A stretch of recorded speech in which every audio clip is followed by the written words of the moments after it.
Shalom, salam jumpa Bapak Ibu dan teman-teman yang terkasih di dalam Tuhan Yesus. Hari ini saya akan memulai permenungan kita dengan sebuah pertanyaan. Ketika kita akan berbohong, apa yang pertama kali muncul di dalam pikiran dan hati kita? Apakah nggak apa-apa ini untuk sebuah kebaikan? Atau nggak apa-apa sekali ini saja? Atau nggak apa-apa nggak ketahuan ini? Atau mungkin kita tidak lagi ada pertimbangan di dalam hati dan pikiran kita. Keluar saja kebohongan itu dari dalam mulut kita. Bapak Ibu bisa menulis di kolom komentar jawabannya nanti. Dan hal yang sama juga sebenarnya seringkali terjadi pada saat kita melakukan sebuah tindakan yang sebenarnya kita tahu bahwa perbuatan ini adalah salah. Perbuatan ini adalah melanggar kebenaran yang telah kita terima. Tetapi kita kerap kali mencari alasan untuk membesarkan hati kita dan juga untuk pembenaran diri kita masing-masing. Kita semua sebenarnya memiliki kecenderungan untuk mentolerir kesalahan kecil ataupun dosa kecil di dalam hidup kita masing-masing.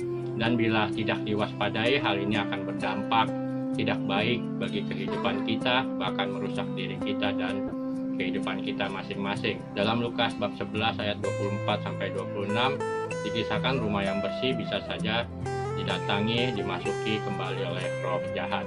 Kita simak bacaan perikopnya. Lukas bab 11 ayat 24 sampai dengan 26. Apabila roh jahat keluar dari manusia, ia pun mengembara ke tempat-tempat yang tandus mencari perhentian. Dan karena ia tidak mendapatnya, ia berkata, "Aku akan kembali ke rumah yang telah kutinggalkan itu." Maka pergilah ia dan mendapati rumah itu bersih, tersapu dan rapi teratur. Lalu ia keluar dan mengajak 7 roh lainnya yang lebih jahat daripadanya, dan mereka masuk dan berdiam di situ. Maka akhirnya keadaan orang itu lebih buruk daripada keadaan semula. Demikianlah Injil Tuhan. Bapak Ibu dan teman-teman yang terkasih, tubuh kita diibaratkan sebuah rumah yang telah tersapu, bersih dan rapi teratur. Kita perlu menjaganya dengan kuat agar rumah kita tetap aman dari serangan-serangan si jahat. Kita perlu tetap menjaga kebersihan dan juga keteraturan rumah hati kita. Jangan kita memberi kesempatan untuk roh jahat masuk kembali. Namun ketika kita mentolerir kesalahan kecil kita, dosa kecil kita, dan menganggapnya bukan sebuah masalah dan tidak apa-apa, kita sebenarnya sedang mengotori rumah hati kita yang telah bersih. Ketika kita menikmati kesalahan tersebut dan dosa kecil tersebut, kita sebenarnya telah memberi kesempatan bagi roh jahat untuk masuk kembali ke dalam rumah hati kita, ke dalam pikiran kita. Seperti contoh, kita tahu bahwa pergi ke rumah ke tukang ramal ataupun ke tempat pesugihan tidak boleh dan tidak dibenarkan dalam keimanan Katolik. Namun berapa banyak dari kita yang telah mentolerirnya? Mungkin saja kita berpikiran nggak apa-apa hanya sekali dua kali, nggak apa-apa selama tidak menyakiti orang lain, nggak apa-apa hanya untuk iseng-iseng saja. Bapak Ibu, sebenarnya dengan mentolerir perbuatan ini, kita sedang membuka celah bagi roh jahat ataupun bagi dosa-dosa yang lainnya. Dosa sendiri memiliki arti tidak berjalan di dalam arah yang benar.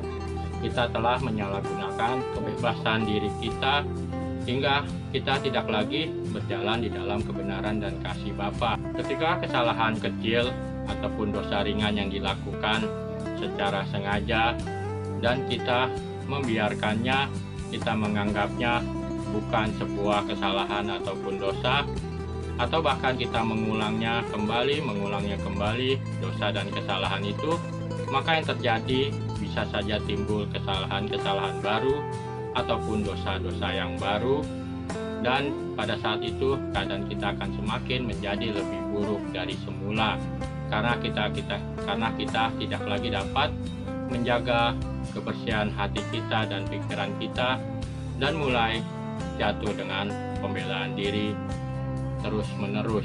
Kita perlu membangun kesadaran diri atas kesalahan dan dosa kita tersebut, menyadarinya dan tidak berkeras hati. Berhati-hatilah untuk setiap pemikiran dan anggapan kita dalam mentolerir sebuah kesalahan ataupun dosa kecil kita, karena hal itu dapat membuka celah bagi roh jahat yang lain, bagi kesalahan ataupun dosa yang lainnya.